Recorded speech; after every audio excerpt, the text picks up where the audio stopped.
The mansion had 43 cameras, motion sensors in every hallway, a private control room with live feeds running 24 hours a day.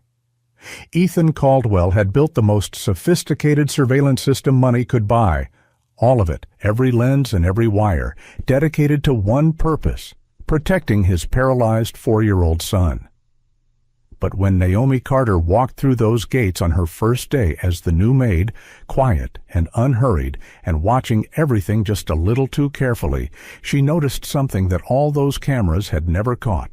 And what she uncovered inside that house would force a billionaire to realize that the one thing his system could never monitor was the truth. Just before we get back to it, I'd love to know where you're watching from today, and if you're enjoying these stories, make sure you're subscribed. The gates opened slowly, like something reluctant to let her in. Naomi Carter sat in the back of the hired car, watching the iron bars part with a mechanical precision that matched everything else she'd read about Ethan Caldwell. The driveway stretched ahead like a runway, flanked by perfectly trimmed hedges that hadn't been allowed to grow a single inch out of place. The mansion at the end of it was massive: white stone, tall windows, and a front entrance framed by pillars that were more statement than necessity. Beautiful, she thought, and completely cold. She'd worked in wealthy homes before. Old money estates in Connecticut where the wallpaper was faded but the pride wasn't. Modern penthouses in Manhattan where everything was automated and nothing was personal. But this place was different in a way she couldn't immediately name. She felt it before she even stepped out of the car, a stillness that wasn't peaceful. It was held, like a room where everyone had agreed, without speaking, to keep their voices low. The driver carried her single bag to the entrance, without a word. A woman in a pressed gray uniform opened the front door before Naomi even reached the top step. "Ms. Carter." The woman's tone was practiced, polite but measured. "I'm Helen, head of household staff. Mr. Caldwell is expecting you." Naomi followed her inside. The interior was exactly what the exterior promised: vast, immaculate, and deeply impersonal. High ceilings, marble floors so polished they reflected the light in soft waves. Art on the walls that had been chosen for value rather than feeling. Everything in its place, everything deliberate. She noticed the staff before she noticed the rooms. 3 of them passed through the entrance hall in the time it took Helen to lead her toward the east wing. Not one of them made eye contact with Naomi. Not one of them spoke. They moved with their heads slightly down and their paths carefully calculated, like people who had learned that taking up too much space had consequences. The third one, a young woman carrying a stack of fresh towels, nearly brushed past Naomi in the doorway and reflexively stepped aside with a small flinch, the way people flinch around things they've been trained to avoid. She recovered quickly and kept walking, but Naomi had seen it. It wasn't fear exactly. It was something more specific than that. And it was the particular posture of people who had grown so accustomed to being observed that the habit of self-monitoring had become involuntary. She had seen it in institutional settings. She had not expected to see it in someone's home. Naomi filed that away and kept walking. Ethan Caldwell was standing by the window in a room he apparently used as a secondary office. Not the main one, Helen had said, as if the distinction mattered. He was taller than the photograph suggested. Lean, with the kind of controlled posture that came not from confidence alone, but from years of never allowing himself to fully relax. His suit was dark and fitted, and there wasn't a wrinkle in sight at 4 in the afternoon, which told Naomi something about the kind of man she was dealing with. His hair was dark with gray beginning at the temples, so the kind of gray that comes from strain rather than age, and his hands, she noticed when he reached for the folder on his desk, were very still. Deliberately still. The kind of still that takes practice. He turned when she entered, but didn't move toward her. "Ms. Carter." He gestured to the chair across from the desk. "Sit." It wasn't rude exactly. It was simply how he operated. Direction without decoration. She sat. He remained standing. "You come with strong references," he said, looking at a folder on his desk rather than at her. "Dr. Harmon speaks highly of your work with children in difficult recovery situations." "Dr. Harmon is generous," Naomi said. Ethan finally looked up. His eyes were a pale gray, and they assessed her the way a person might assess a contract, looking for the clause that would cause problems later. "My son's name is Liam," he said. "He's 4. 18 months ago, he had an accident that left him with partial paralysis in his lower body.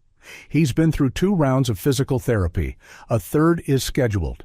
He does not respond well to new people, and he does not respond well to change." He paused. "You are both." "I understand," Naomi said. "His schedule is structured for a reason. Meals at fixed times, rest periods that don't move, therapy exercises that happen every morning before 10. You will not introduce new stimuli without clearing it with me first. You will not alter his routine without my approval. And you will not—" He let the word sit for a moment. "Make decisions about his care based on your own judgment alone. Everything goes through me." Naomi held his gaze. "Of course." "Good." He closed the folder. "Wait, Helen will show you the rest of the house. There are areas that are off limits. She'll tell you which ones. Any questions you have about the property go to her. Questions about Liam come to me." He said it like that was the end of the conversation, so Naomi stood. "Mr. Caldwell," she said, pausing at the door. He looked up. "Does Liam know I'm coming today?" Something moved across his face, too fast to catch cleanly. "He was told," Ethan said. Naomi nodded and followed Helen out. The tour of the house took nearly 40 minutes, and that was without going into the East Wing's upper level, which Helen skipped over with a smooth redirect that Naomi noticed but didn't push. The house had everything: a chef's kitchen, a sunlit therapy room, a library that smelled of books that had actually been read, a garden that was accessible via a ramp, clearly installed for Liam. The care taken in designing around his limitations was evident. Ethan Caldwell may have been cold in person, but whoever had designed this space had thought deeply about a small boy's daily experience. She was shown to her room on the ground floor, simple, clean, with a window that looked out onto the east garden. Nice enough. She set her bag on the bed and stood in the center of the room for a moment, breathing. Then she looked up. It was small, barely noticeable if you weren't looking. A tiny lens, no larger than a shirt button, set into the molding above the bookshelf at an angle that gave it a wide view of the room. Not the bathroom, just the room. Naomi looked at it for exactly 2 seconds, then turned away and began unpacking. She'd known about the cameras before she arrived, but it was part of why she'd taken the position. She met Liam that same evening, just before his dinner. He was in the therapy room when Helen brought her in, seated on a low padded bench, his small hands resting on his knees, with a stillness that no 4-year-old should naturally have. The room itself was thoughtfully designed, low shelving with toys arranged within reach of a seated child, soft light from 2 lamps rather than the harsh overhead fixture, a ramp connecting the slightly raised section where the equipment sat to the main floor. Someone had thought carefully about all of it, about what Liam's daily experience of the world would look and feel like at his height, from his position. That care was visible in every detail, and it made Ethan Caldwell harder to read, not easier. A man who did this much for his child's comfort and this little to warm a room with his own presence was a man who expressed love through logistics. His physical therapist, a quiet man named Greg, was packing up for the day, and a caretaker named Sandra, mid-50s, efficient-looking, with silver-streaked hair pulled back tight, stood near the door with her arms folded. Liam looked up when Naomi entered. He had his father's gray eyes, but where Ethan's were calculating, Liam's were watchful in a different way. Careful, like a child who had learned very early that the world required close attention. "Liam," Greg said gently, This is Naomi. She's going to be helping around the house. Liam looked at Naomi without speaking. He didn't look afraid. He just looked at her the way someone looks at something they aren't sure they can trust yet. Openly uncertain, which was at least honest. Naomi crouched down to his level. "Hi," she said simply. Nothing more. He didn't respond, but he also didn't look away. That was something. Sandra stepped forward. He's had a long day. He needs dinner and then rest. Her tone wasn't unkind, but it was firm in a way that felt more like a boundary than a fact. Naomi stood. "Of course," she said. "I'll let him settle in." She caught Liam's eyes one more time on her way out. He was still watching her. And in those eyes, beneath the quiet and the careful stillness, was something she recognized. Not from a textbook, from experience. He was holding something in, something heavy. That night, the house settled into its rhythms. Dinner was served at 6:30 on the dot. Staff ate separately in a small dining room near the kitchen. Naomi sat with 2 other full-time staff members, a groundskeeper named Paul, who mostly talked about the weather, and a young woman named Becca, who cleaned the upper floors and answered every question in monosyllables. Naomi watched and listened. After dinner, she walked the first floor slowly under the pretense of learning the layout. She moved through the hallways at an unhurried pace, letting herself absorb the details of the space. That was when she found the second camera. It was positioned in the narrow corridor that connected the east wing to the staff quarters. Not aimed at any room, not pointed at any entrance. It was directed at the corridor itself, specifically at the stretch of hallway that only staff would ever use. There was no reason for a safety camera to be placed there. Liam never came down that corridor. There was nothing of value in that direction. She stood in front of it for a moment, looking at the small green indicator light, thinking. Then she walked on. Across the house, in a room that wasn't on any floor plan Helen had shared, Ethan sat in front of a wall of screens. 12 feeds, all active. The kitchen, the therapy room, the garden, the hallways, the entrance, the guest quarters, the staff corridor. He watched Naomi pause in front of the staff corridor camera and look directly into the lens. His hand, resting on the desk, went still. She held the look for a moment, not long enough to be theatrical, just long enough to be deliberate. Then she walked away. He leaned forward slightly in his chair, studying the feed. Most new staff, when they encountered a camera they hadn't expected, did one of 3 things. They looked startled and looked away. They looked around guiltily, like they'd been caught doing something wrong, or they simply didn't notice at all. Naomi had done none of those things. She had looked at it the way someone looks at a fact they've just confirmed. Ethan sat back, his fingers coming together in front of him. Behind him, on a separate screen, a paused image sat frozen. A timestamp from 18 months ago, from the day everything changed. The timestamp read 2:43 p.m. The frame was blurred, the way footage sometimes blurs when the system auto-adjusts exposure in a bright room.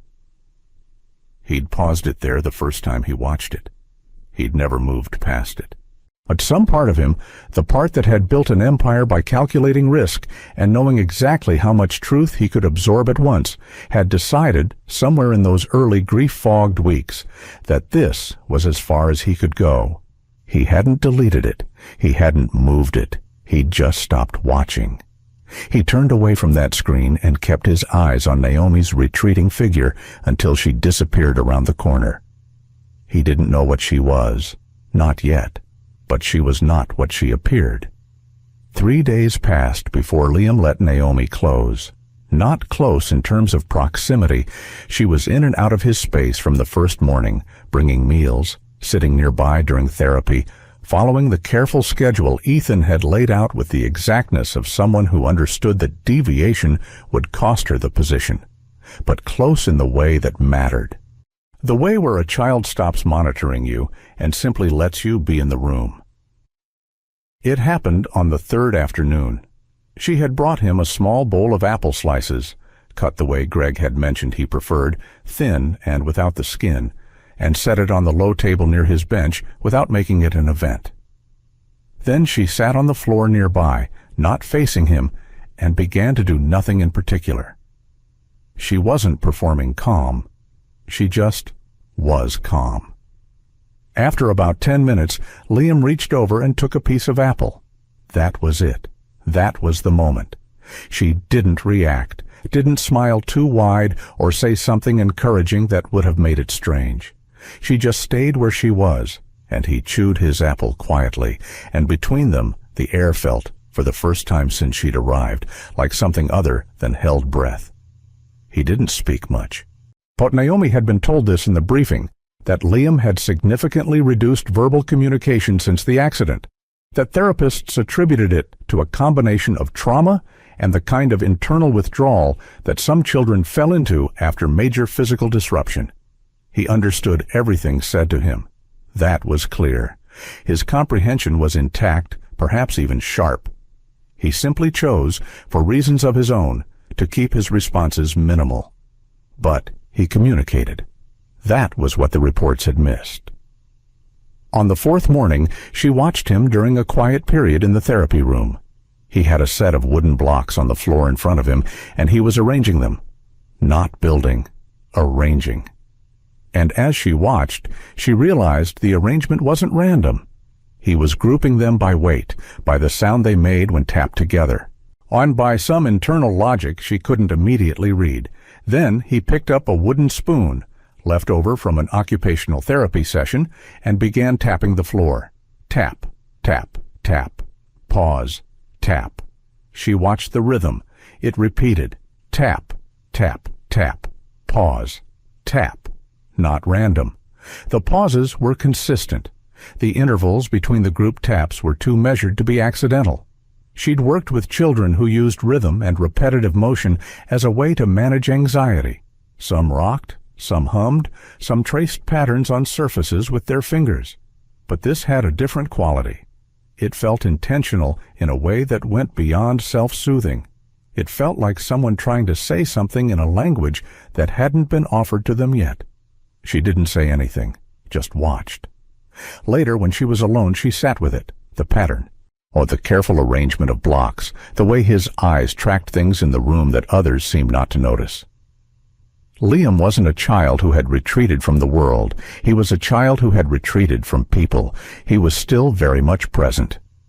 The question was what had made the distinction so necessary for him. She noticed the anxiety response on the fifth day.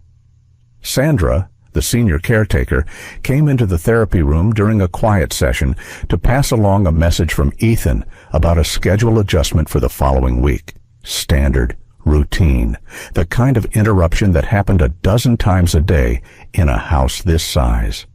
But the moment Sandra stepped through the door, Liam's whole body shifted. It was subtle. If you weren't watching him the way Naomi was watching him, you might have missed it. His shoulders came up slightly. His hands, which had been relaxed on the bench, curled toward his sides. His eyes found Sandra and stayed on her, not with curiosity, the way he watched most people, but with something careful and controlled, the way a person watches something they don't want to let out of their sight. Sandra spoke to Naomi without acknowledging Liam directly, which struck Naomi as odd for a woman who had allegedly been his primary caretaker for over a year. She delivered the message, made a small adjustment to something on the shelf by the door, and left.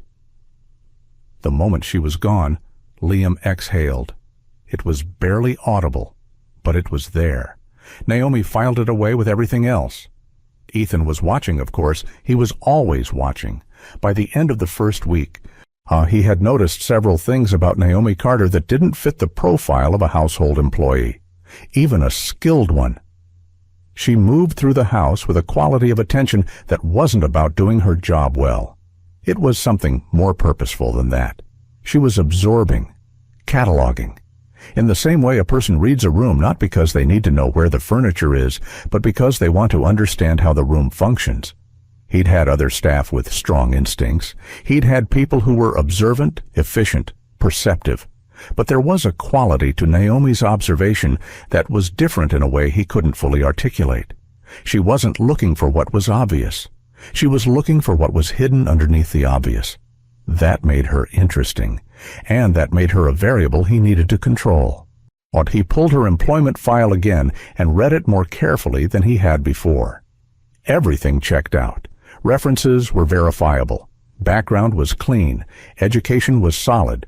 Courses in child development, behavioral psychology, 2 years working in a residential care environment. The resume was legitimate, and yet something about the way she moved through his house felt less like someone learning a new job and more like someone executing a plan they'd arrived with. He sat back and looked at the live feeds. On the screen showing Liam's therapy room, Naomi was sitting on the floor while Liam arranged his blocks, and she was watching him with the kind of focused, unhurried attention that you couldn't teach someone. You either had it or you didn't. And the fact that she had it, in the context of this house, or in this moment, made Ethan's jaw tighten with something he couldn't name cleanly. He reached over and pulled up the audio feed for the east hallway. The phone call happened just after 10 at night. Naomi wasn't supposed to be in the east hallway at that hour.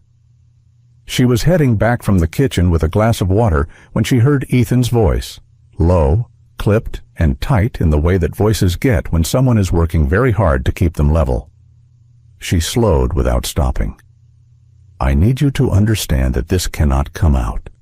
His voice came from behind the slightly open door of the secondary office. "Not now, not until I know what I'm dealing with. Everything has to stay contained." A pause. He was listening to whoever was on the other end. "No. No one talks to anyone outside this house." "I made that clear 18 months ago, and I'm making it clear again now. What happened to Liam stays inside these walls until I decide otherwise." Another pause. "I don't care about the legal timeline. What I care about is my son. And right now, the best thing for him is that nothing changes. Not the story, not the people around him, nothing." She heard him end the call. She walked on, her footsteps quiet on the marble, her face giving nothing away. Back in her room, she sat on the edge of the bed in the dark. What happened to Liam stays inside these walls. She turned that over carefully. It could mean a grieving father trying to shield his son from public exposure. It could mean an intensely private man drawing a boundary around a painful family event. Those were the charitable readings. But not the story was not something a grieving father said. That was something someone said when the story needed protecting. The game started the following afternoon. She set up a simple arrangement, colored blocks on one side of the table, a set of picture cards on the other. She'd cleared it with Greg, framing it as a sensory engagement exercise, which it also happened to be. She sat across from Liam and let him set the pace. She started with easy cards, animals, objects, things with clear associations. "Can you show me which one is the dog?" she'd say, and he'd push the card forward without hesitation. Then, slowly, she shifted the nature of the questions. Not aggressively, just gently, the way you shift a conversation by degrees rather than angles. She put down a card showing a house. "Can you show me something that made you feel scared?" He looked at the card for a long moment, then he reached out and covered it with his hand.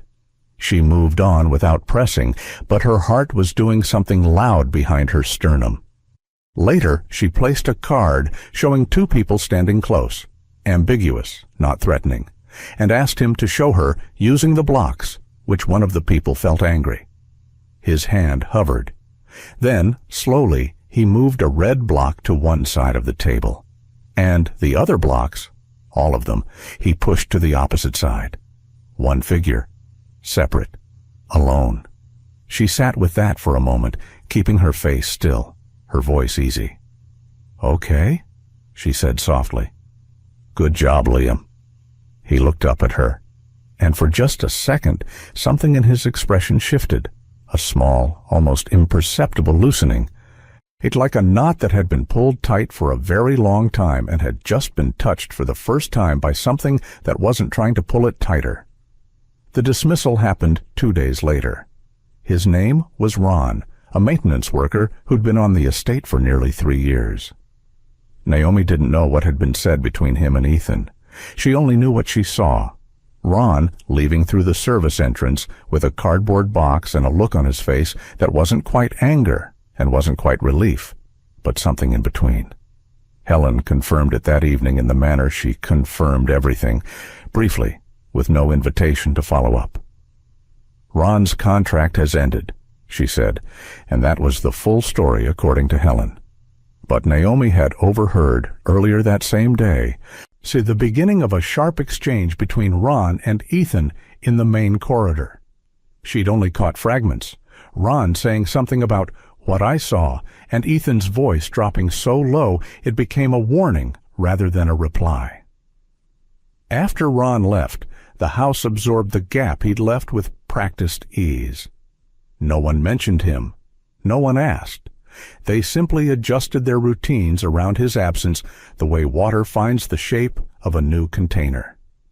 Naomi watched the rest of the staff that evening. Not one of them seemed surprised.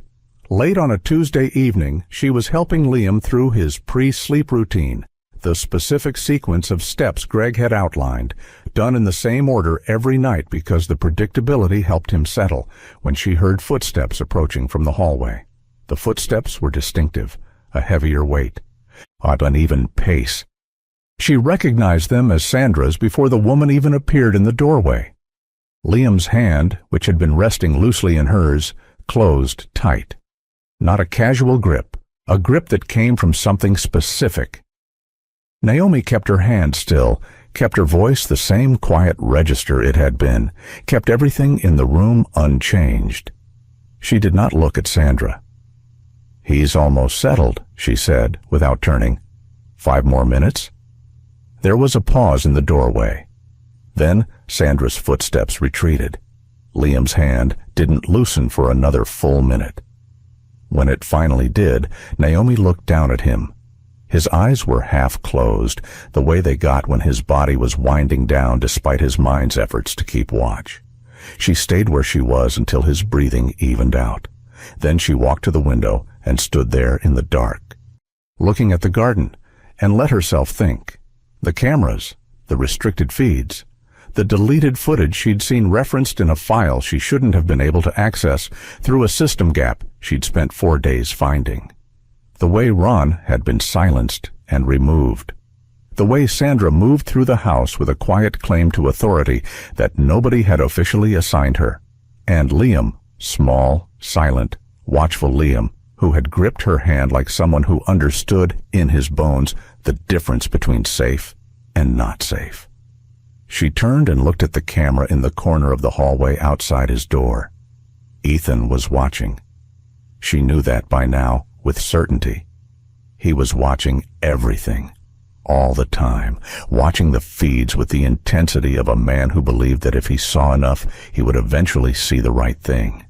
But there were things the cameras hadn't caught, things they weren't positioned to catch. And she was beginning to believe that the gaps in the surveillance system weren't accidents. They were choices. Someone had designed those gaps deliberately. And the question that had been sitting at the edge of her mind since her first night in the house moved now to the center of it. Was the person who designed those blind spots trying to hide something from Ethan? Or had Ethan designed them himself to keep certain truths from reaching a surface he wasn't ready to face?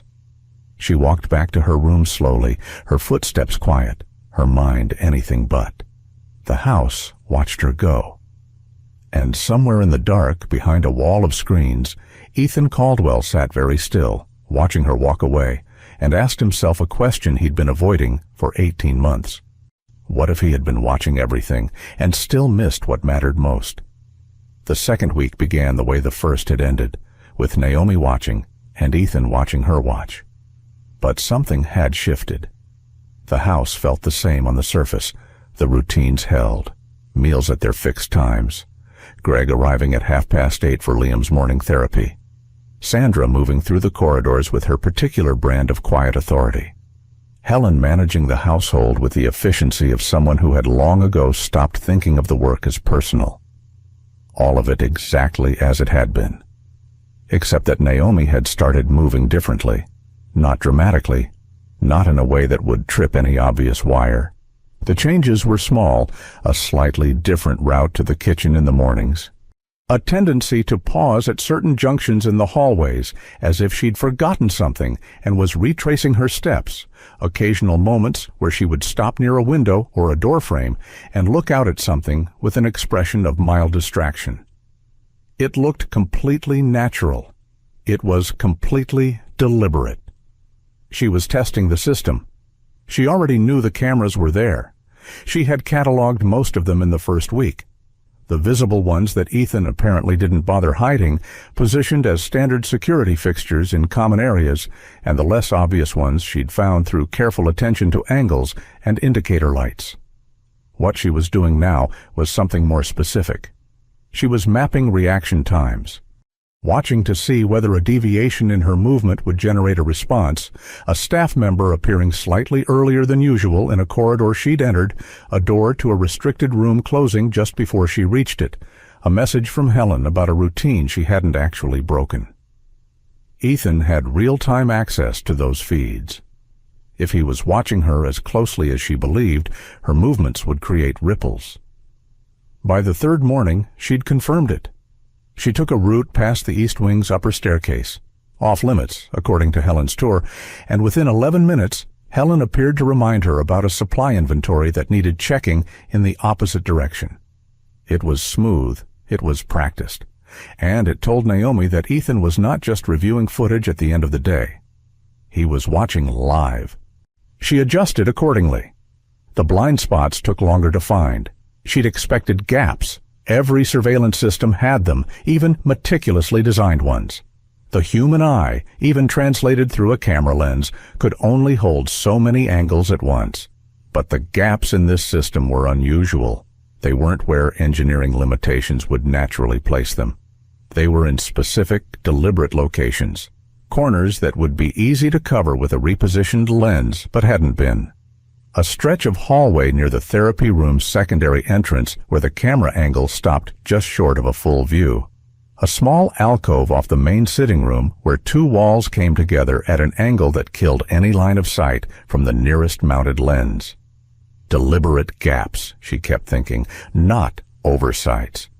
She started using them quietly, standing in the alcove while she thought, pausing in the hallway stretched near the therapy room when she needed a moment that wasn't recorded.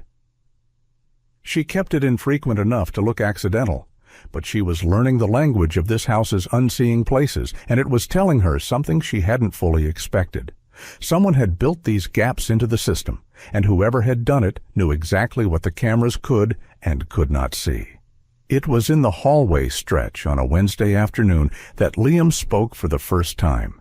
Not full words, not a sentence, but real language, something intended to communicate a specific thing offered to a specific person with the vulnerability that takes more courage in a frightened child than most adults ever have to find. Naomi had brought him to the therapy room for his afternoon quiet period, and Greg had stepped out briefly to take a call. Sandra was elsewhere in the house. The corridor outside was empty. Naomi was seated on the floor near the low bench, close enough to be present but far enough not to crowd him, and Liam was holding a small wooden block in both hands, turning it over slowly. She wasn't asking him anything. She was just there. Then, very quietly, in a voice that was barely more than breath-given shape. "Loud," he said. And then, after a pause, "Before." She kept her face still, kept her posture exactly where it was, kept breathing at the same rate. "Before what, baby?" she said, just as quietly. His hands tightened on the block. He didn't answer the question, but his eyes, those careful, watchful gray eyes, moved to the door. Then back to her. "Loud," he said again. She nodded slowly. "Someone was loud," she said. Not a question, a confirmation offered back to him. He looked at the block. Then he set it down on the bench beside him, gently, carefully, the way children set things down when they are done with them, not because they've lost interest, but because they've said what they needed to say. She sat with it for a long moment after Greg returned and the session resumed. Loud, before. It wasn't much, but it was the first unsolicited communication she'd gotten from him that was directly tied to the event, and it had come in one of the camera's blind spots. She didn't think that was a coincidence. She thought Liam, in whatever way a 4-year-old understands such things, had learned where the watching stopped. Ethan noticed the shift in her patterns by Tuesday of that same week. He pulled up her movement logs. The system tracked timestamps and locations automatically, so he had a record of everywhere she'd been within camera range, and studied them over the course of an evening in his control room. There were gaps, small ones, places where Naomi simply dropped out of the visible frame for short periods, 3 minutes here, 5 minutes there. The system flagged these as normal dead zones. Ethan had always known they existed. He hadn't considered them a liability because staff didn't generally know about them. He looked at the pattern of her gaps and felt something tighten behind his sternum. They weren't random. He was not a man who believed in coincidence. He had built his company on the principle that patterns were always intentional, even when the person creating them didn't realize it. And this pattern, these specific dead zones accessed in a specific sequence, never repeated too closely together, was the work of someone who had mapped his system. He pulled up her feed and watched her in real time for a long while, saying nothing, thinking hard. She was smart. He had known that from the beginning. He had not known how smart, or what kind of smart, or what exactly she was doing with it. He picked up his phone, set it back down, picked it up again. He didn't make the call. Instead, he pulled up a different screen. Older footage from the week after the accident, when the system had been running, but he'd been too wrecked to watch it carefully.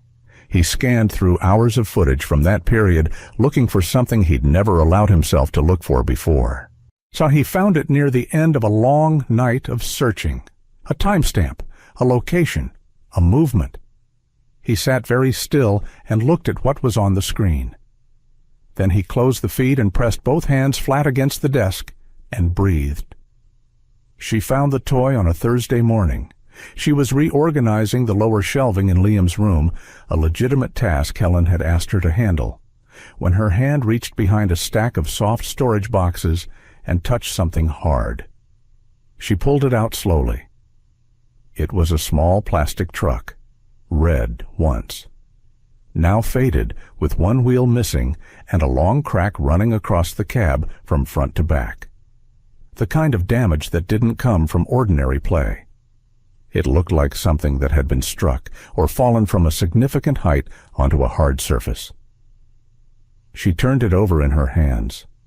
On the underside, and in the gap where the missing wheel had been, there was something caught in the plastic, a trace of something dark, dried to a crust. She didn't jump to conclusions. It could have been mud, paint, juice from a spilled cup, but the way it was distributed, pressed into the joint rather than smeared across the surface, suggested it hadn't gotten there through ordinary contact. She set the truck back where she'd found it. Not because she wanted to leave it there, but because she understood that moving evidence before you understood what it was, evidence of was the fastest way to lose the thread. She memorized its exact position behind the boxes and kept moving through the task. The staff records were not difficult to access, not because the system was poorly secured, but because Naomi had found a gap in the household management software through a login terminal in the supply room that had been set up for inventory access and never properly restricted. She didn't go looking for it deliberately. She found it because she was thorough, and thorough people eventually find the things that careless ones leave open. She didn't take much time in the records, just enough to cross-reference the staff schedule from the day of the accident against what she already knew. What she found was a gap she hadn't expected. Sandra's log showed her clocking in at noon on the day of the accident, but an earlier version of the same record, a draft version still cached in the system, showed a different clock in time. a time that would have placed her in the house, and specifically near Liam's play area, on 90 minutes earlier than the official log reflected. A 90-minute discrepancy. The accident had occurred at 2:43 p.m. Naomi sat with that number for a long moment. Then she closed the terminal and walked away with measured steps, the way you walk when you've just found something that changes the shape of everything else you've been looking at. That same evening, Ethan was in his control room well past midnight.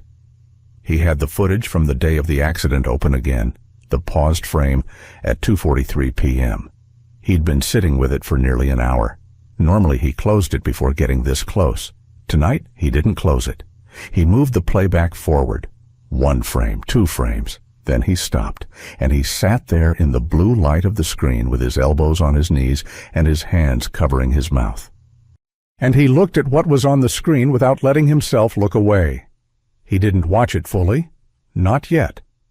But he moved further than he ever had before, and what he saw in those few additional frames, the blurred edge of a figure, the posture of a small body attempting to move in a direction away from something, settled into him like cold water. He reached over and paused it again, sat back, stared at the ceiling. For 18 months he had told himself the cameras had missed it, that the system had failed, that it was a blind spot, the one angle he hadn't covered, the one moment that had slipped through. But sitting here now, looking at the footage, he was beginning to understand something he didn't want to understand. The footage hadn't missed anything, he just hadn't let himself watch it. The tension in the house changed on a Friday. It was the kind of change that doesn't announce itself, it just arrives in the texture of things. In the way Ethan paused slightly too long before giving Naomi a routine instruction that morning. In the way his eyes tracked her when she crossed the main hall, not with the careful analytical distance he'd maintained before, but with something closer and less controlled. Like a man who has been holding a question inside long enough that it has started to show on his face, whether he means it to or not. He tested her at lunch. Naomi was carrying Liam's afternoon snack through the corridor when Ethan appeared from the direction of his office, not something he did during working hours. He fell into step beside her, which was unusual enough that she noted it immediately without letting it register on her face. "Liam seems more settled this week," he said. "He's getting used to the routine," Naomi replied. "Greg says he's more verbal during sessions." "That's good to hear. He says it started around the same time you joined the household." She glanced at him briefly. "Children respond to consistency. It takes time." "It does," Ethan agreed. Then, after a pause that was precisely 1 beat too long, "You seem very comfortable here, Ms. Carter, for someone who's only been here 2 weeks." She stopped at Liam's door and turned to face him. "Is that a problem?" He looked at her with those pale gray eyes that were, she was increasingly sure, the same eyes Liam used to look for things that weren't obvious. "Not at all," he said. "I'm simply observant." "So am I," she said, and she went inside. She heard him stand in the corridor for a moment before walking away. She decided that evening that it was time. Not the full truth, not yet. The full truth required more than she currently had, and offering it prematurely would only close doors she still needed open. But she could give him enough to reframe the way he was looking at her, enough to make him consider that she might be more valuable as an ally than a suspect.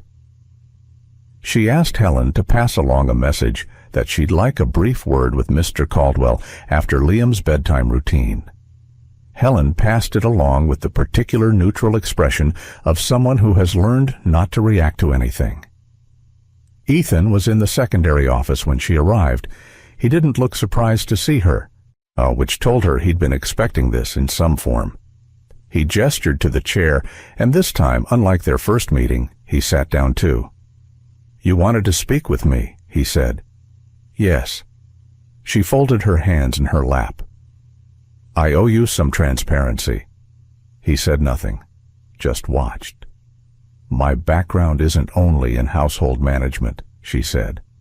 Before I took on private care positions, I spent 4 years working in residential settings for children with complex trauma histories. Behavioral observation, communication support, recovery-oriented care. It's why I work the way I do with Liam. The methods aren't standard Maid's work. I should have disclosed the full extent of my background during the hiring process. A long pause. Something shifted in his expression, not softening exactly, but a recalibration. He was updating his model of her. She could see it happening. "Why didn't you?" he asked. "Because in my experience, when families know you have that kind of background, they either over-rely on you in ways that aren't appropriate, or they become defensive, as if the expertise implies a judgment of how they've handled things." She looked at him steadily. I didn't want either dynamic. I wanted to simply do the work. Another pause, longer this time. "And the work," he said carefully, "involves what exactly?" "Watching, listening, building trust slowly, without forcing it." She paused. "The same things you're trying to do with your surveillance system, just from a different direction." The air in the room shifted. Not dramatically. Ethan was too controlled for dramatic shifts, but something about the way he held his shoulders changed. "That's a direct thing to say," he said. "You're a direct person," she replied. "I thought you'd prefer it." He looked at her for a long moment. Then he looked at the surface of his desk, and in his profile, she saw something she hadn't seen before. Not calculation. Something older and heavier than calculation. "How long have you known about the control room?" he asked. "Since the end of the first week," she said. He nodded slowly, as if he had expected something close to that answer and was confirming it rather than being surprised. "And the gaps in the system?" She held his gaze. "I noticed them." "And what have you concluded from noticing them?" "That they were intentional," she said. "Which makes them interesting, because someone either built them in to protect their own movements, or to protect someone else's." He was very still. You're suggesting I designed my own surveillance system with blind spots." "I'm not suggesting anything," she said. "I'm telling you what I observed." The silence stretched for nearly a full minute. Outside the window, the garden was dark, the lights along the pathway casting low amber pools across the hedges. "Liam's trauma isn't purely physical," she said, shifting the ground carefully. "I think you know that. The paralysis has a physical cause, but his recovery has been slower than it should be for the injury he sustained. That kind of stall usually means there's a psychological component, fear that hasn't been processed, something the body is holding on to because the mind hasn't been given a safe way to release it yet." Ethan's jaw worked once. "The therapist said, the therapists don't spend unstructured time with him," she said. "Not the way I do." She paused. "He's communicating. Not in the way adults expect children to communicate, but he's communicating. And what he's communicating suggests that the accident wasn't something that happened to him randomly. It was something he witnessed, and something he's afraid to remember out loud." The silence that followed was different from the previous ones. Fuller, heavier. "Tell me what he said," Ethan said. His voice was quiet in a way that wasn't calm. It was quiet the way things are quiet when someone is holding them very carefully because they know that if they don't, something will break. "Loud before," she said. "And he positions himself physically when I use indirect exercises. He consistently separates one figure from the group. One figure that has a quality he communicates as angry." She let that sit for a moment.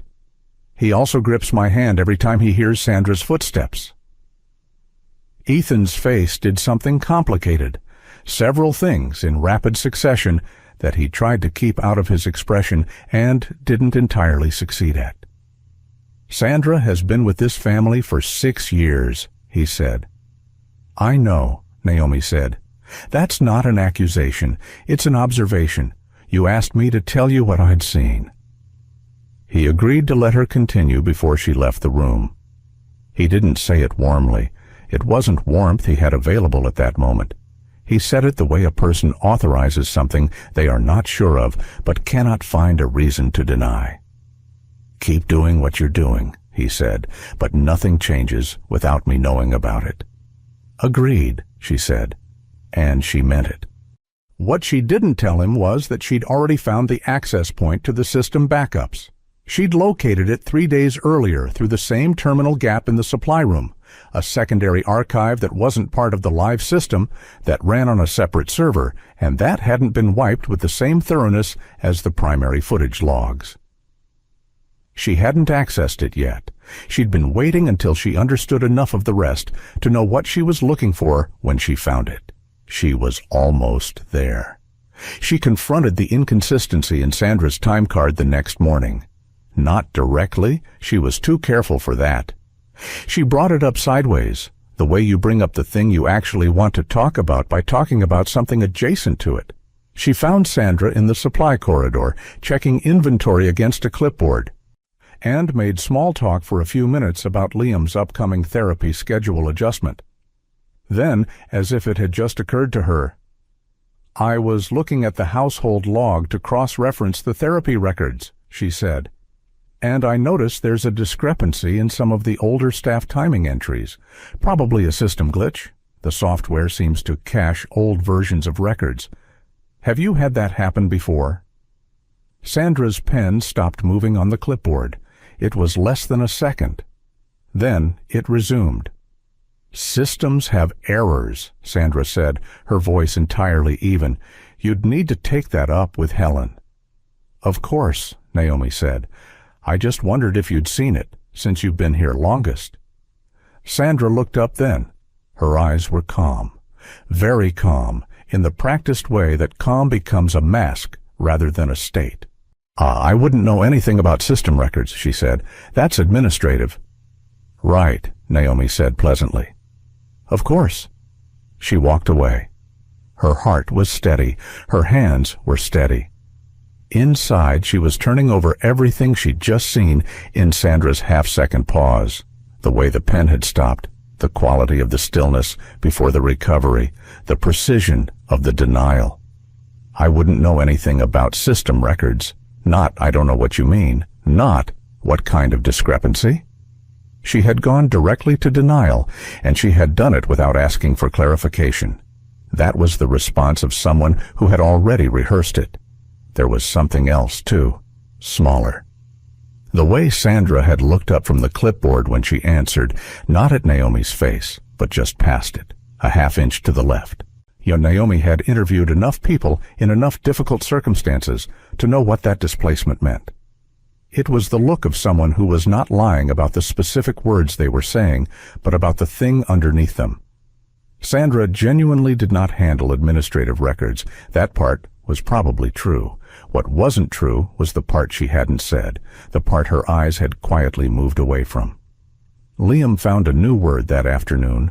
They were in the therapy room, in the blind spot stretch near the secondary entrance, and Naomi was guiding him through a simple sequencing exercise.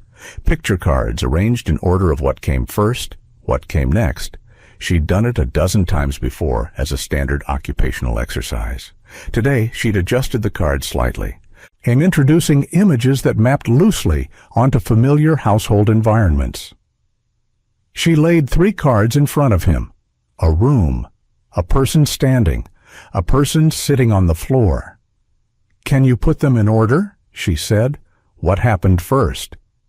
He looked at the cards for a long time. Then he moved the room card to the left. First, then the person standing. Second. Then he stopped at the 3rd card, the person on the floor, and looked at it with an expression she had learned to read as the edge of something that cost him, the place just before it became too much.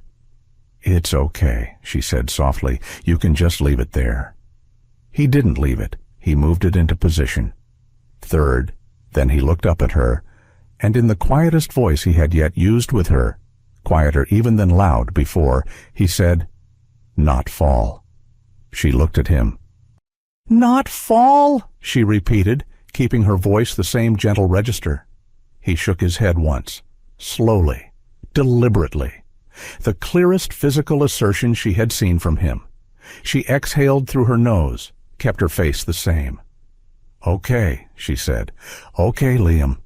He reached over and took a piece of apple from the bowl she'd brought, like it was settled now, like the saying of it had done what it needed to do.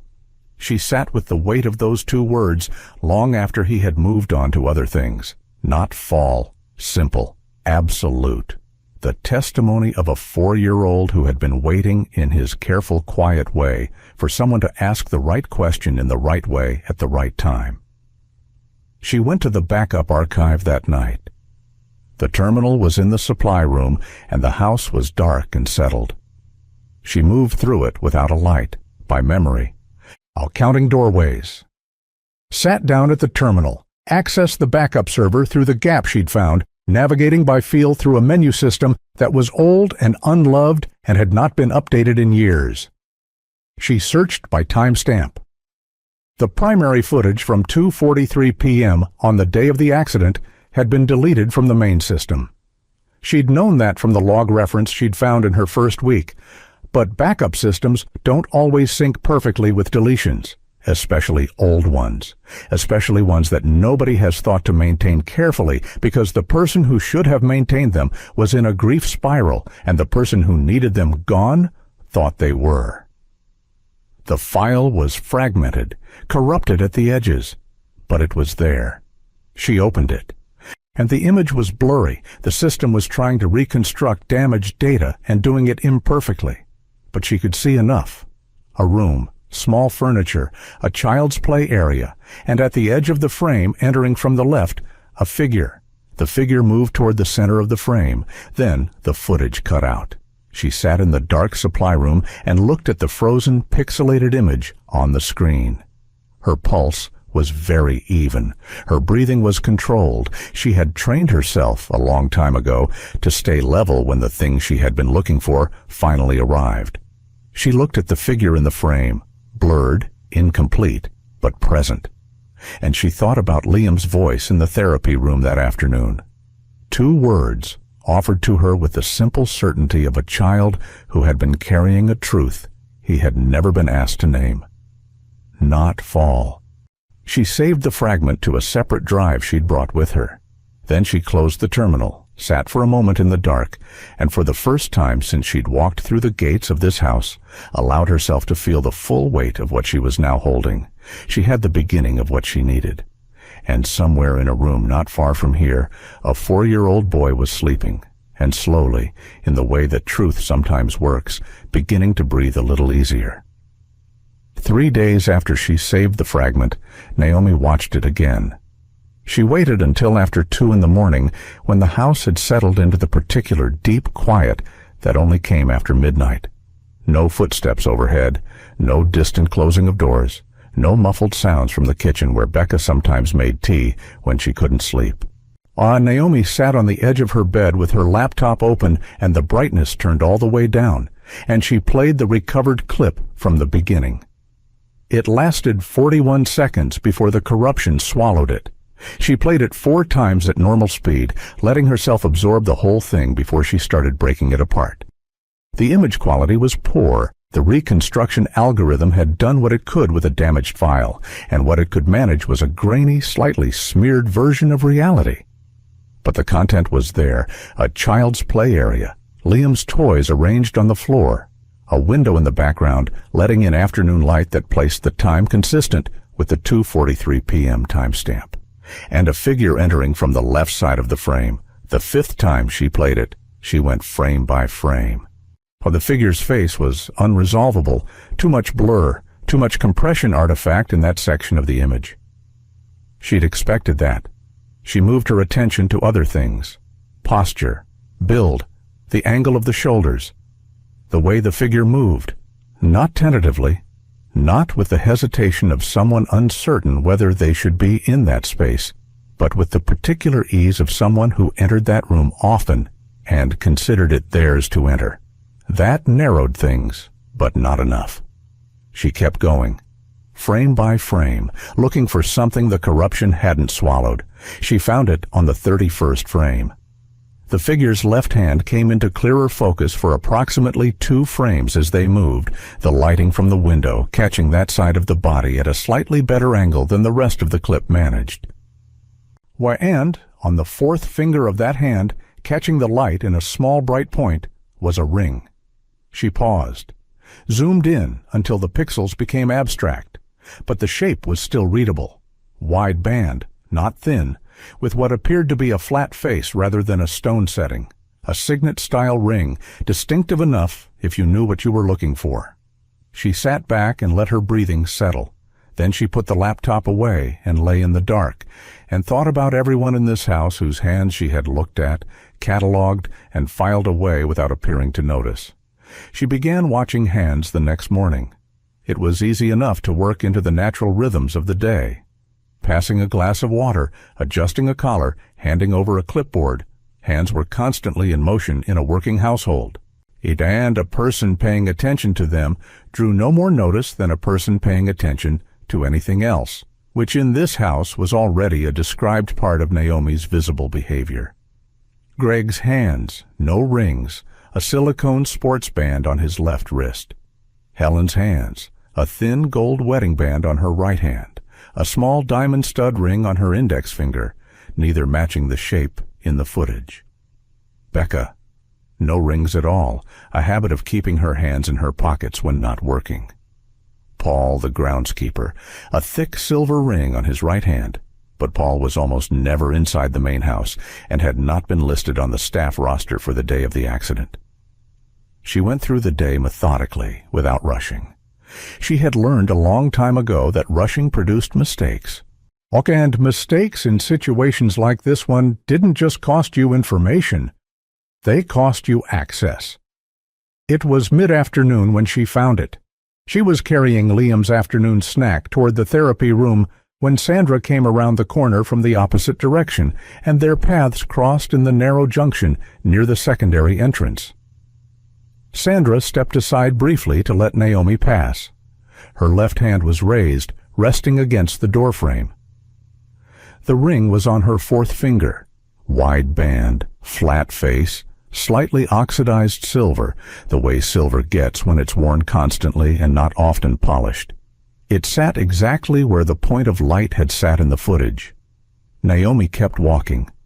She said something pleasant about the weather, and Sandra said something back, and they moved on. And nothing in Naomi's voice or face or pace indicated that anything had just happened. But her heart had done something sharp and sudden behind her ribs, and she had to work consciously to keep her stride even until she was through the door. Ethan was in his control room that same afternoon. He had been spending more time there than usual, longer hours, later nights. Naomi had noticed the change through small signs. The sound of his office door later in the evenings, the look on his face at breakfast, which had acquired a quality of someone working through something difficult and not sleeping enough in the process. He had the older footage open, the corrupted file from 2:43 p.m. He had watched it before. He'd admitted that to himself now, in the privacy of his own accounting, that he had watched pieces of it without letting himself see what they contained. Tonight he played it from the beginning and didn't let himself pause. He watched the figure enter the frame. He watched Liam's small body turn toward the incoming presence. And then, this was the part he had always stopped before, begin to move away. Not a stumble, not a loss of balance, a deliberate attempt to increase distance from the figure moving toward him.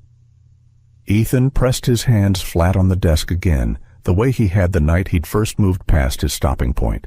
He kept watching. The footage deteriorated badly in the final seconds, the reconstruction collapsing into noise. But he had seen enough. He had seen Liam moving away, and he had seen the figure continuing forward, and then the clip ended. He sat in the blue light for a long time. When there was something else he had been doing over the past several days, something he hadn't told Naomi and hadn't told anyone, He had been going back through months of footage, not the day of the accident specifically, but the weeks surrounding it, the ordinary days, the routine hours. He had been watching Sandra with Liam in the way that he now, looking back, understood he had never truly watched before, because he had trusted her completely, and trust had made him selective in what he allowed the footage to tell him. What he saw, watching without that filter, was different from what he had believed he'd seen before. Nothing dramatic, no obvious moments, but a quality, a pattern of interaction that, once you saw it, you couldn't unsee. Sandra speaking to Liam in tones that were too clipped for a child already prone to withdrawal. Sandra removing toys from his reach without explanation.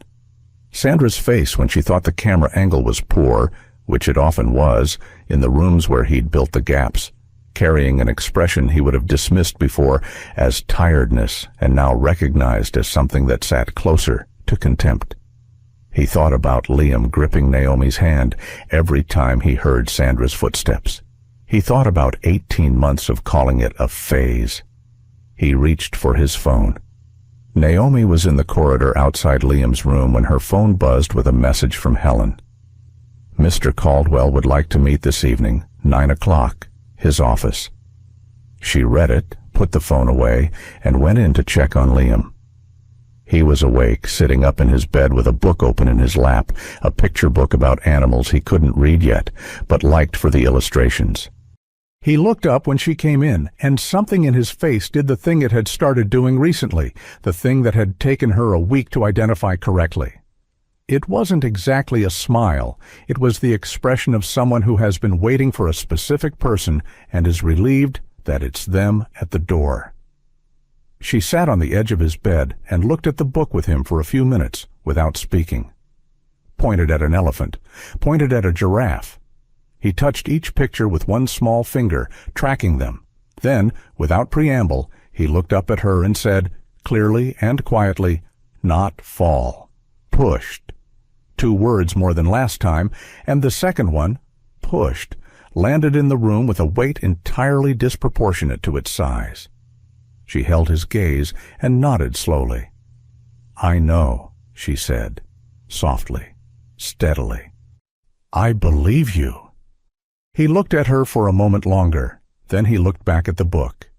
She stayed until he was asleep, and then she sat in the corridor outside his door with her back against the wall and both hands in her lap, and let everything she was carrying settle through her in the way it needed to before she could move again. Not fall. Pushed. She already knew. She had known since the hallway with Sandra's ring. But hearing it from him, in his small, careful voice, offered to her freely, made it something different, made it solid in a way that evidence alone couldn't.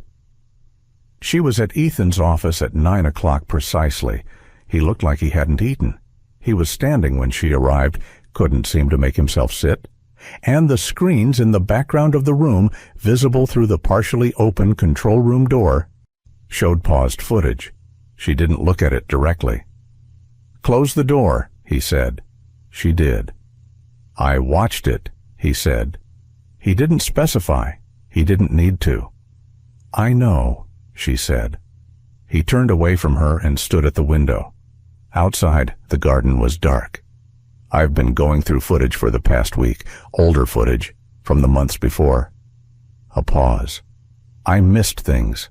I had convinced myself the gaps were technical failures. The camera positions in certain rooms." He stopped. "We're deliberate," she said. He didn't answer that directly. He turned back around. "Liam's been communicating with you." "Yes." "What has he said?" She held his gaze.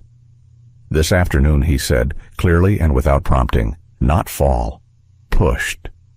The silence that followed was the longest one yet. Ethan's face went through something she looked away from. See, not because she didn't want to see it, but because some things deserved privacy even when they happened in front of witnesses. When she looked back, his expression was contained again. But his eyes were different, raw in a way the rest of his face wasn't. "Sandra," he said. It wasn't a question. "I can't tell you that yet with certainty," she said carefully.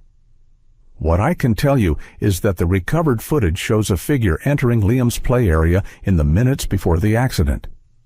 The figure wears a ring that I have matched, physically, to a ring currently worn by Sandra."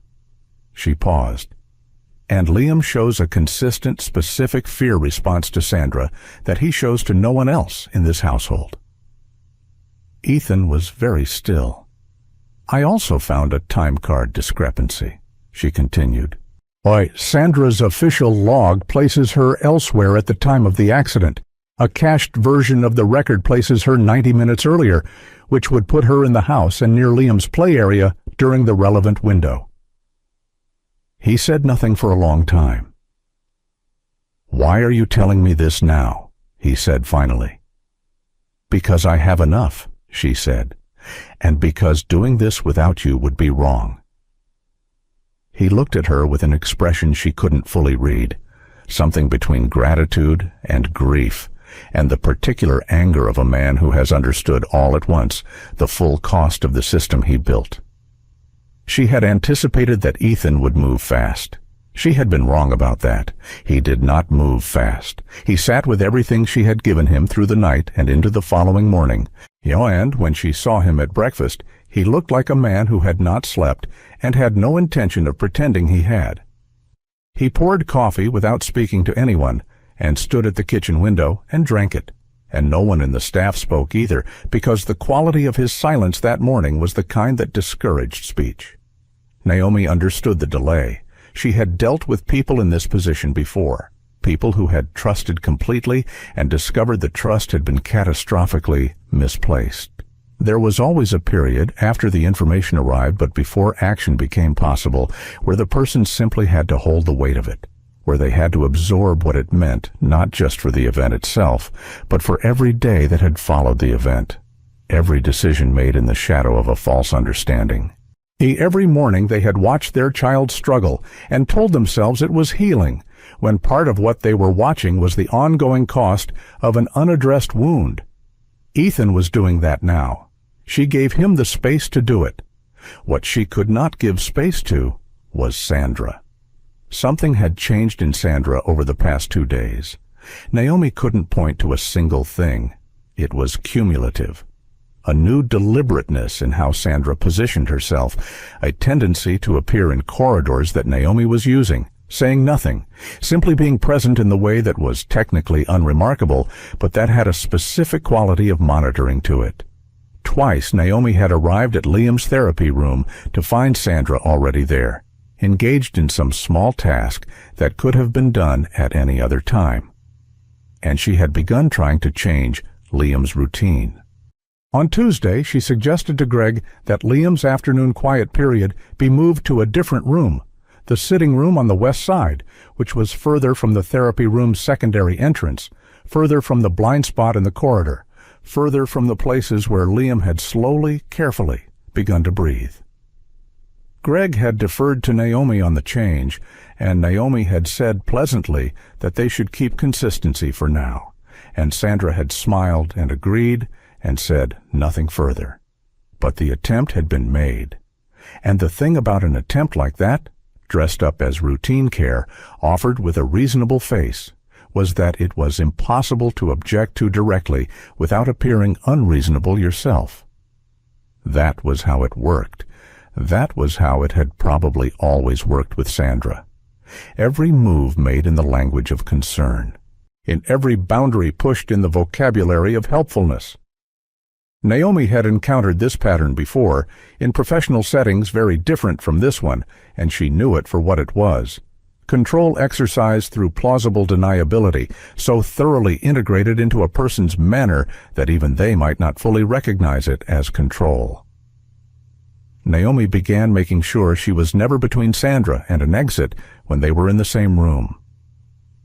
She cataloged Sandra's movements the way she had cataloged the cameras, systematically, without apparent effort, building a picture.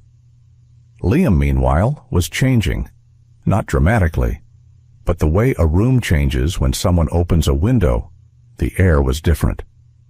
He was initiating contact now, something he had not done in the early weeks. He would bring a toy to where Naomi was sitting and set it near her. Oh, not asking anything, just placing it in her orbit. He was making sounds more frequently during therapy, not yet language, but the precursor to language, the kind of vocalizing that Greg noted with visible cautious optimism in his session reports. And he was moving slightly more, small things, shifting his weight, reaching for something at the edge of his range rather than waiting for it to be brought closer. His lower body still didn't respond the way it should.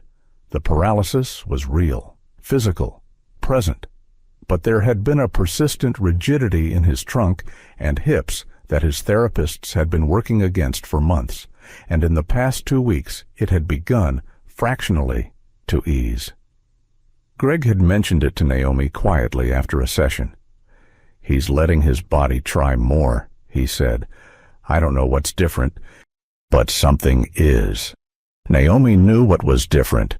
A child who has been carrying fear as a permanent physical state holds it somewhere in the body.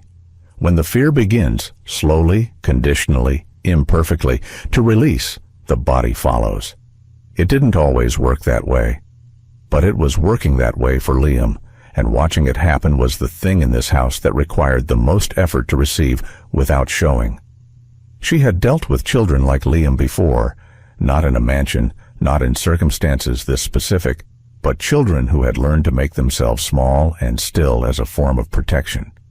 What people misread as damage was often something closer to strategy. The mind finding a way to survive a situation the body had not been able to escape. The challenge was never convincing the child to speak. It was convincing them that speaking would not make things worse, that the person sitting across from them was not another variable in the same equation they had already learned to fear. Liam had taken 2 weeks to reach that conclusion about Naomi, and the progress since then had been quiet but steady and entirely his own. Ethan called her to the control room on Wednesday evening.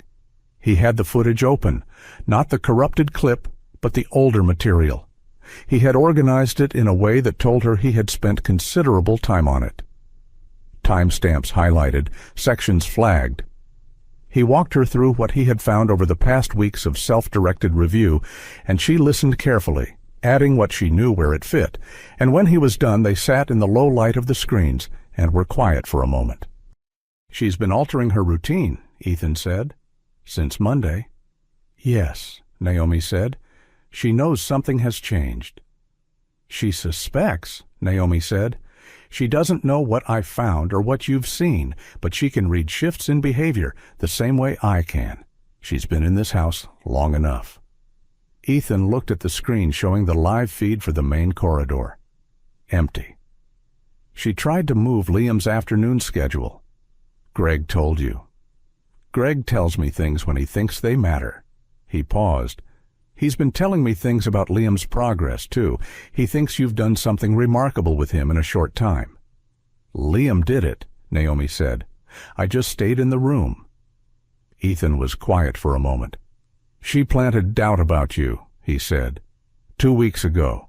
She came to me and suggested that your interest in Liam was unusual, that your methods were outside your stated role. She said she was concerned you might be developing an unhealthy attachment." He glanced at Naomi. "I didn't act on it." "But you considered it," Naomi said. "No accusation in it. A fact." "For about an hour," he said. "Then I watched you with him for the rest of that afternoon on the feed, and I stopped considering it." She nodded. "She's trying to isolate him from you," he said. "The schedule change, the appearance in corridors. I've watched the pattern. She's done it before, with the staff member before you, and the one before that." He said it quietly, and the quiet of it was worse than anger would have been. "I thought she was being protective of Liam's routine. I told myself she was doing her job." The control room was very still. "I want to handle this carefully," Naomi said. If she suspects we have the footage, she may try to access the backup server before we've secured what's there. "I've already isolated the server," Ethan said. "Last night. It's offline, and the existing data is locked." He paused. "I'm not a man who does nothing when he understands the situation." "I know," she said. "What I'm asking is that we don't move too quickly on Sandra herself. If she panics, and we don't yet have the complete picture, she may create problems for Liam's testimony, such as it is, by attempting to reframe his responses or interfere with his care." Ethan's jaw tightened. "You think she'd use him?" "I think she already has," Naomi said evenly. "That's the concern." He looked at the screen for a long time. "What do you need?" "One more day," she said. "I want to complete the fragment analysis. There's a section in the last 5 frames of the clip that the reconstruction algorithm hasn't fully resolved yet. I think there's more visible in the room than we've been able to see." He nodded. She had the fragment open again at midnight, running it through a different reconstruction approach she'd found in the backup server's own toolkit, an older algorithm, less sophisticated, but better at recovering spatial information from certain types of corruption. The last 5 frames were still largely noise, but in frame 39, for less than a second, the corruption cleared slightly at the upper right corner of the image, the corner showing the edge of the doorframe Liam had been moving toward. The doorframe was empty, meaning that at the moment the corruption cleared, Liam had not yet reached it.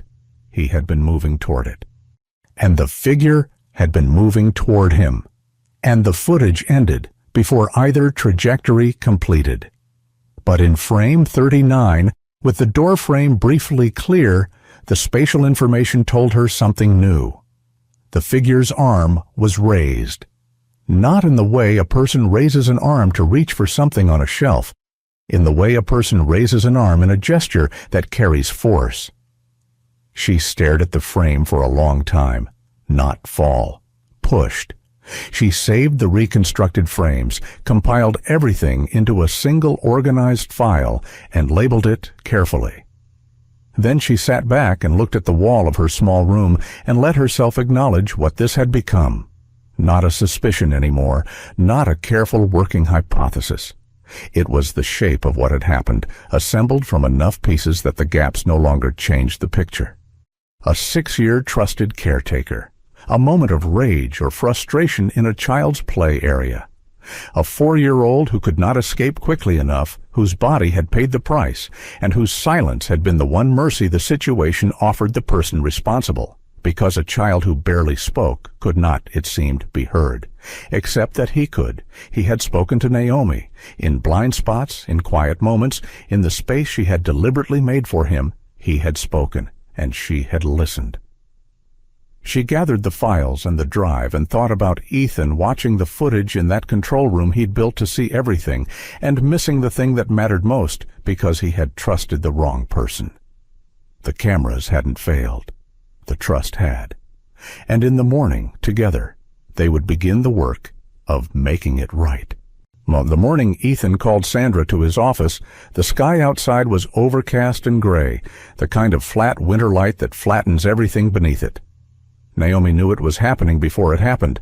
She had watched Ethan at breakfast move through the meal with the particular focused stillness of someone who has made a decision and is now simply waiting for the right moment to execute it. He drank his coffee. He looked at nothing specific. And when Helen came in to confirm the day's schedule, he said quietly that he would need Sandra in his office at 10. Naomi kept Liam in the therapy room. She had Greg run an extended session, not because she was hiding Liam from what was coming, but because the therapy room was far enough from the main office that sound wouldn't carry, and because whatever happened at 10 o'clock, Liam did not need to be near it. She sat in her usual spot on the floor and watched Liam work through his exercises with Greg, and she was present in the room while also listening, in some interior way, to the rest of the house. At 3 minutes past 10, she heard the office door close. Ethan had arranged the room deliberately, not to intimidate. He had long since learned that intimidation was a tool for people who didn't have evidence. He had the compiled files open on his laptop, the reconstructed footage queued, and the printed time card comparison on the desk in front of him. When Sandra entered and sat across from him, he looked at her for a moment without speaking. The way he looked at things he was assessing completely before he committed to a response. Sandra looked back at him, calm, arranged, the face she always wore. "I want to talk about the day of Liam's accident," Ethan said. Something moved in Sandra's eyes. Not fear, not yet. Something more controlled than fear. A rapid internal adjustment, the kind a practiced person makes when a situation arrives that they have already modeled and prepared for. "Of course," she said. "It was a terrible day. I think about it often." "I'm sure you do," Ethan said. He turned the laptop to face her. He played the footage from the beginning. He let it run through all 41 seconds without commentary. He watched her face while she watched the screen. She was good. He would give her that. The response was measured, a slight tightening around the eyes that could pass for distress at watching something painful, a small shift in her posture that mimicked the language of someone confronted with a difficult memory. Now, if he hadn't spent the past week studying her patterns frame by frame, he might have believed it. When the clip ended, he placed the time card comparison on the desk in front of her. "Your official log shows you arriving at noon," he said. "This is the cached original from the system. It shows you arriving 90 minutes earlier, which would place you in this house at the time shown in that footage." Sandra looked at the document. "Systems make errors," she said. "I've said that before." "You have," he said. "To Naomi, in the supply corridor. She mentioned it to me." He paused. "This is the ring visible in frame 31 of the recovered clip." He placed a printed still beside the time card, the zoomed and enhanced frame showing the ring's distinctive shape caught in the window light. "And this is the ring you are wearing right now." The silence that followed had a different texture than the silences before it.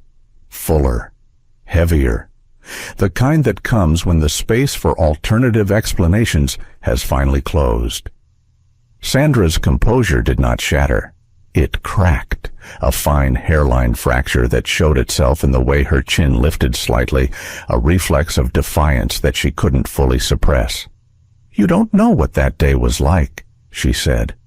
Her voice had shifted, less smooth, more effortful. "You were never here. You were always working, always traveling, always somewhere else. And I was the one managing everything, managing him every day, with no support and no acknowledgement, and a child who was—" She stopped. "Who was what?" Ethan said quietly. She pressed her lips together. "It was one moment," she said. "One moment where I lost control. I didn't mean for him to fall." The word landed in the room like something dropped from a height. "He didn't fall," Ethan said. His voice was very quiet. "That's the point, Sandra. He didn't fall." Her jaw worked. "I was frustrated. I had been managing him alone all morning. He wouldn't cooperate with the therapy exercises. He kept moving away and She stopped again.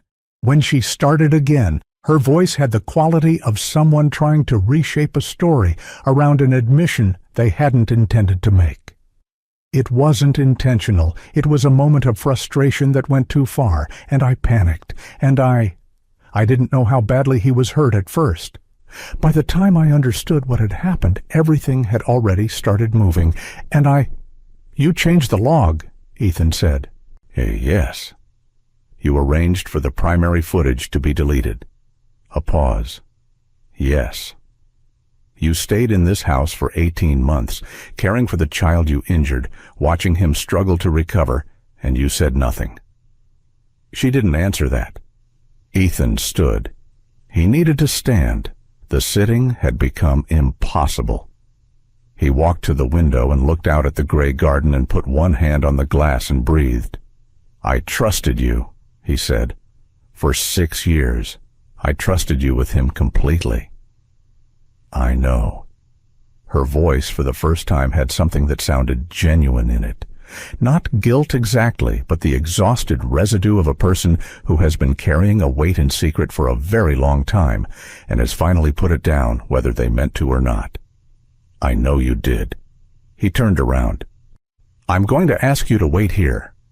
He walked out of the office and pulled the door shut behind him and stood in the corridor for a moment with his back against the wall and his eyes closed. Then he pushed away from the wall and walked toward the therapy room. Naomi looked up when he came in. Greg paused the session instinctively, reading the room.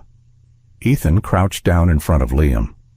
He did it without planning it, just went to his son's level the way Naomi did, the way he had not done, he realized now, in longer than he could account for.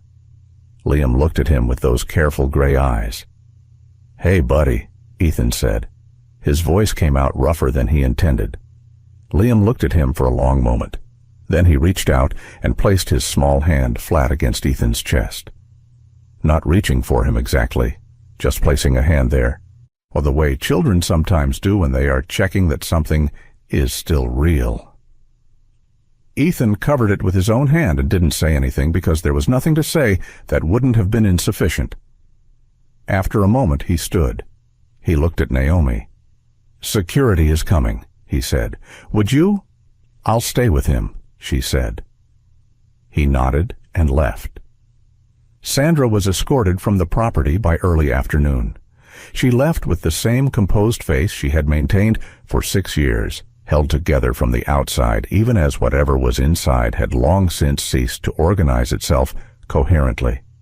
There were no scenes, no shouting. Ethan had made calls that morning, legal, precise, handled with the efficiency of a man who knew how to move resources when he had decided to move them. The matter was now in other hands, and the house would cooperate fully. When she was gone, the door closing behind her with a soft and final click, the house felt different almost immediately. Not lighter exactly, too much had happened for the air to feel light, but less held, less compressed, like a space that has been braced against something for a long time and has finally been allowed to simply stand. It was the specific quality of a room after a window has been opened, not transformed, but breathable in a way it hadn't quite been before. The staff moved through the rest of the day quietly. Helen maintained the schedule without being asked. Greg stayed an extra hour to work with Liam through the disruption. Paul appeared from the garden to fix a gate latch that had been broken for weeks, as if the day had somehow given him permission to address things that had been waiting. Naomi kept Liam's afternoon as normal as she could manage, and he let her, and by evening he was settled in his room with his picture books and his wooden blocks arranged in the particular patterns he favored, and the quality of his stillness was different from the stillness she had first encountered. That first stillness had been a held breath. This one was closer to rest. Ethan spent that evening alone. Naomi knew it because she heard the control room door open and close around 9 o'clock, heard it from her room down the corridor. And then nothing. No voices, no movement for a long time. She went to check on Liam at 10. He was already asleep. She stood in his doorway for a moment, listening to his breathing, then walked back toward her room. She was passing the control room when she saw that the door was ajar. Pale blue light came through the gap. She stopped. Through the door, Ethan was sitting in the chair before the wall of screens. He wasn't looking at the footage. He wasn't reviewing anything. He was just sitting there with his hands in his lap, looking at the screens the way a person looks at a thing they've spent a long time believing in and are now trying to understand the shape of honestly. Then he reached forward. One screen went dark, then another, then another. One by one, methodically and without drama, he shut them off until the room was dark except for the small indicator lights along the desk. He sat in the dark for a moment. Then he stood and walked to the door and opened it and found Naomi standing in the corridor. And they looked at each other for a moment without speaking. "He's asleep," she said. "Good," Ethan said. He looked back at the dark room. "I don't know how to do this differently," he said. I don't know how to protect him without—" He stopped, tried again. "Every decision I made, I thought I was keeping him safe." "I know," Naomi said, "and instead, you kept him in a house with cameras and schedules and people you'd vetted and resources most parents can't imagine," she said, "and one of those people made a terrible choice and covered it up. That's what happened. Not your system, not your intention, her choice." She paused. "What comes next is just a different approach, not because the last one was worthless, because Liam needs something the cameras can't provide." He looked at her. "What does he need?" "You," she said simply. "Oi, in the room, not watching him from another room, in the room with him." He was quiet for a moment, then he looked down the corridor toward Liam's door. "He put his hand on my chest," he said, "in the therapy room when I crouched down." "I saw," Naomi said. "He's never done that before." "He knows you were there today," she said. "Children understand more than we give them credit for. He felt something shift. He was checking that you were still there." Ethan absorbed that. Then he pulled the control room door closed behind him and walked down the corridor. Not back to his office, but toward the part of the house where his son was sleeping. And Naomi watched him go. In the days that followed, the house reorganized itself around an absence and a presence. The absence was Sandra, the particular shape she had occupied in the daily structure of the household, the routines built around her role, the authority she had accumulated quietly over 6 years. Removing her left gaps in the schedule that Helen filled without complaint, and Greg helped navigate, and that Liam, who had felt her presence as threat rather than comfort, did not appear to miss. The presence was Ethan. Not the version of Ethan who had moved through the house before. Purposeful, self-contained, interfacing with his son primarily through updates and reports and carefully reviewed footage. A different version, one who appeared in the therapy room without an appointment and sat on the floor the way Naomi sat, without purpose beyond being there. One who took Liam's picture books from the shelf and sat beside him on the bed and pointed at animals without commentary.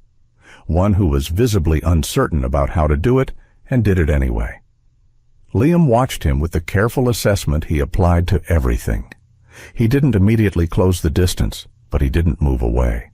And by the 3rd day, he let Ethan sit beside him during the morning therapy exercises without repositioning himself, which Greg, in his quiet, understated way, noted as significant. It was 1 week after Sandra's removal that Ethan came to find Naomi. She was in the garden, a place she'd started spending time in the late mornings, partly because the outdoor light was good and the air helped her think, and partly because Liam had recently shown interest in the garden, and she was scoping it for the possibility of including it in his routine. Ethan came down the ramp that had been built for Liam's wheelchair access and walked across the stone path and stopped near the bench where she was sitting. "Can I ask you something?" he said. "Of course," she said. He sat down beside her on the bench, which surprised her. He was not generally a person who sat beside people. He looked at the garden for a moment, the bare winter hedges, the amber light on the stone. Then he looked at her. "Why did you really come here?" he asked. "Not the version you gave me in the office, the full version." She had been waiting for this. She had known it would come, had expected it before now, if anything. She had prepared for it and still found, when it arrived, that the preparation only took you so far. There is no entirely comfortable way to tell someone the truth about the reason you entered their life. You can frame it carefully, and she had, and the framing would help. But the core of it was still what it was, and she had learned that the only real option with truths like this was to offer them plainly and let the other person decide what to do with them. 4 years ago, she said, I was working on a case.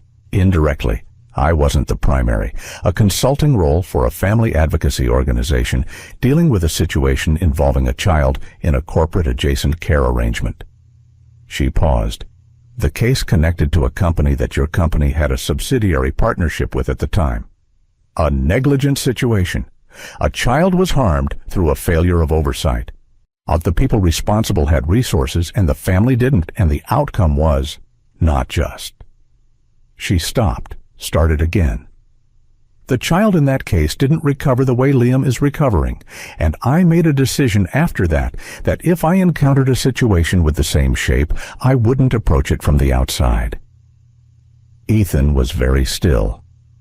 When I heard about Liam's accident, she said, and the inconsistencies in what was being reported, the timeline, the nature of the injury, the way information about it had been kept internal. It had the same shape, not identical, but the same underlying structure, a child, a closed environment, people with the power and motivation to control the narrative. She held his gaze. I wasn't investigating your company. I wasn't here to expose you. I came because a little boy was in a house where something had gone wrong, and the people around him were more invested in the story than in him. The garden was quiet. A bird moved through the hedges somewhere to the left, and the sound of it faded. You should have told me, he said. Yes, she said. I considered it. The risk was that you would remove me before I could find what I was looking for, given how much you valued control of the environment.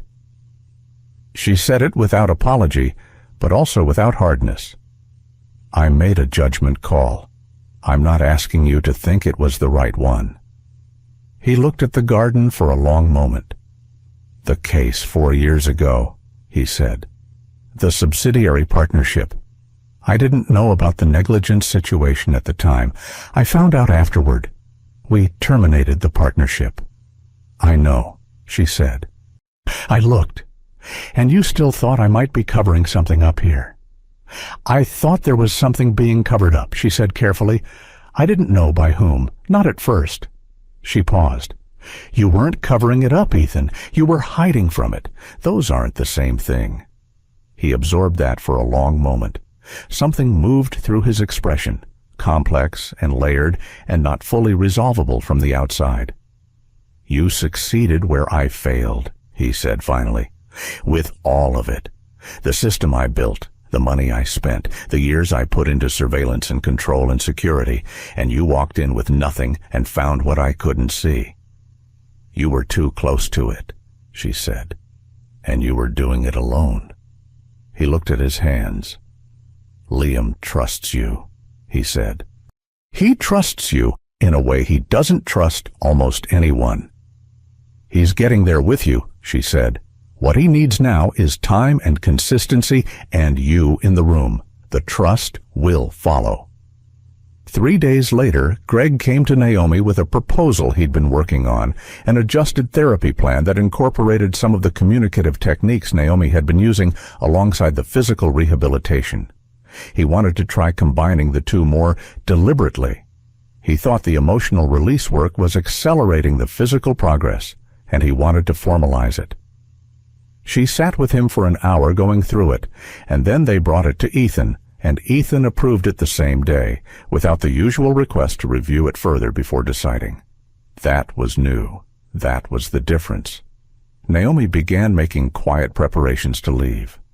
She didn't announce it immediately. She wanted to make sure the new structure was solid before she stepped back, wanted to see Ethan in the room with Liam consistently enough that it had become natural, wanted Greg's new plan underway, wanted the daily rhythms of the house reestablished around something healthier than what had existed before. But she had done what she'd come to do. The truth was out. The person responsible was gone. Liam was being heard and held and slowly, visibly improving. Her role in this specific story had reached its natural end. She mentioned it to Ethan on a Thursday evening in the secondary office where they had first spoken about it honestly. She told him she was thinking about the following week, that she wanted to make sure things were settled before she left, and that she thought the household was in a good place. He listened without interrupting. Then he was quiet for a moment. I'd like you to stay, he said. Your household staff is capable, she said. Greg is excellent. Helen runs things well. You don't need... Not as a maid, he said. He seemed to find the word slightly uncomfortable now, which she thought was probably appropriate. As whatever title covers what you actually do. Director of Liam's care, maybe. Something formal with an actual scope. Work with Greg directly. Work with me directly. Stay involved in his recovery for as long as makes sense. He paused. You said what he needs is time and consistency. I'm asking you to be part of that consistency. She looked at him. He looked back. There was something in his expression she hadn't seen in their early interactions, a directness that wasn't about control or assessment, but about something simpler. He was asking, openly, without the architecture of authority around it. Let me think about it, she said. Of course, he said. She was thinking about it the following Saturday morning when she heard Liam's voice from the therapy room. Not distressed, just calling for her in the particular way he had recently started doing, a sound more breath than shout, shaped to her name like he was still figuring out how much volume he needed to reach her. She went in. Ethan was already there. He was crouched on the floor near the padded bench, and Liam was standing, not sitting, not in the chair, but standing. His small body arranged in the careful posture Greg had been working toward for weeks. He was holding Ethan's hand. His weight was unsteady, shifting, requiring the grip to stay vertical. But he was vertical. He was up. Liam looked at Naomi when she came in. Then he lifted his free hand, the one not gripping Ethan's, and extended it toward her. She crossed the room and took it. His fingers closed around hers, and she felt the grip. Real and present and warm and certain in the way that only children's hands are certain, with a trust so complete it has no awareness of itself. She looked at Ethan over Liam's head. His eyes were wet, and he wasn't doing anything about it, which was perhaps the most honest she had ever seen him. Then Liam looked forward, at the open space of the room in front of him, at the path between where he was and where the window was and the garden beyond it. And he took a step. Small, assisted, his body working hard for it, his hands gripping theirs on both sides. But a step, one foot placed in front of the other, weight transferred, the mechanics of movement that had been locked in fear and injury and silence for 18 months, finally releasing into something that looked, however tentatively, like forward. He stopped after that one step, looked down at his feet, looked up at Naomi, looked up at Ethan, and then, slowly, he smiled. Not the careful, not quite smile he had been offering since Naomi arrived. A real one, the kind that takes up the whole face. Naomi felt something let go in her chest that she hadn't fully known she was holding. Ethan made a sound she suspected he would have prevented if he'd seen it coming. And in the quiet therapy room, in the winter morning light coming through the window, the three of them stood still for a moment, 2 adults and a small boy between them, in the specific silence that follows something that has been a long time arriving and is finally, unmistakably, here. She would stay. She had known it when she took his hand. Some decisions make themselves in the moment they become necessary, and then they are simply made. Liam looked at the window again. Then he looked up at both of them, and he took another step. If the people we trust the most are sometimes the ones capable of the greatest harm, how well do we really know the world we've built around the ones we love? If this story moved you, hit like and subscribe. We have more stories that will stay with you long after they end.